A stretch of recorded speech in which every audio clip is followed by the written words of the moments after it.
நீங்க ஒரு மிகப்பெரிய நடிகர். நாங்க அதுலலாம் குறையே சொல்லலை. நீங்க மக்களுக்காக சேவை செய்ய வரீங்க, அதுலயும் குறை சொல்லலை. உங்களுக்குள்ள அனுபவம் வச்சுட்டு வரணும்ல. இல்ல நீங்க உங்களுக்கு அனுபவம் இல்லைனாலும் அனுபவம் வாய்ந்த 40 வருஷம் 50 வருஷம் அரசியல் அனுபவம் வாய்ந்த தலைவர்களை கூட வச்சுக்கிட்டு அவங்க ஆலோசனையில் நீங்க களத்துக்கு வரணும். கண்டிப்பா கண்டிப்பா. நாங்க அதைத்தான் விரும்புறோம். எத்தனையோ தமிழ்நாட்டுல எத்தனையோ அமைப்புகள் இருக்குல்ல, கூட சேர்த்துக்குங்க. நீங்க மக்கள் படித்தால வர்றீங்க. ரோட்ல நடமாட விட மாட்டோமா? என்ன இருக்கு? நீங்க அந்த மாதிரி தலைவர்களை சேர்த்து நீங்க ஒருங்கிணைப்பு பண்ணி அந்த அரசியல் அமைப்பை கொண்டு போகும்போது அவங்க சொல்லுவாங்கல்ல, இப்படி நடத்துங்க, இப்படி போங்க, இப்படி செய்யுங்க. நீங்க கார்பரேட் ஆதவ அர்ஜுனாவையும் ஐஆர்எஸ் வேலையை விட்டுட்டு வந்த நிர்மல்குமாரையும் அவர் பேர் என்ன, ஒரு ஐஆர்எஸ்ல இருந்து ஜான் ஆரோஸையும் நீங்க ஒரு தடவை எம்எல்ஏவான அண்ணன் என்ன புசி ஆனந்தையும் நீங்க வச்சு கட்சி நடத்தணும்னு எப்படி நடத்துவீங்க?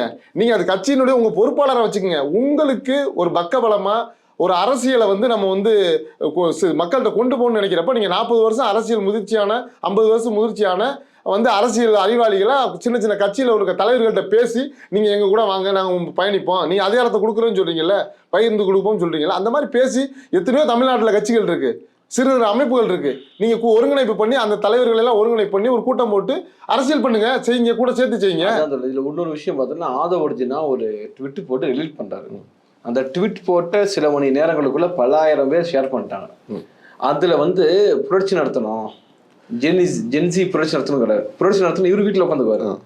அப்ப இவங்க நோக்கம் என்னன்னா, ஆதவ அர்ஜுனா, விஜய் இது போன்ற நபர்கள்லாம் அந்த மாதிரி ட்விட் போட்டதுக்கு எங்களுக்கு மாதிரி ஆளுகளுக்கு என்ன சந்தேகம் வருதுன்னா, இவங்களை RSS பின்னால இருந்து இயக்குதோ அப்படின்ற மாதிரி ஒரு சந்தேகம் எங்களுக்கு. அதான் சொல்லுவாங்க.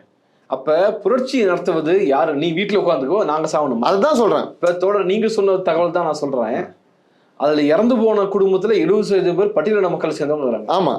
இப்ப இத பார்க்கும்போது இன்குலாபோட வரிகள் இருக்கு இல்லைங்களா, உங்க போஸ்டர் ஓட்டுறதுக்கும் உங்க கூட்டத்துல தருமடியை வாங்கி கட்டவும் நாங்க தான் இருக்கிறோம் அந்த மாதிரி. அப்ப இறந்து போனவங்க 70% தலித்து மக்கள். இப்ப எனக்கு ஒரு சந்தேகம் என்ன வருதுன்னா, ஏன் நீ பேசாம இருந்த 3 நாள் இறந்து போனவங்க 70% தலித்து மக்கள்ங்கிறதுனாலயா?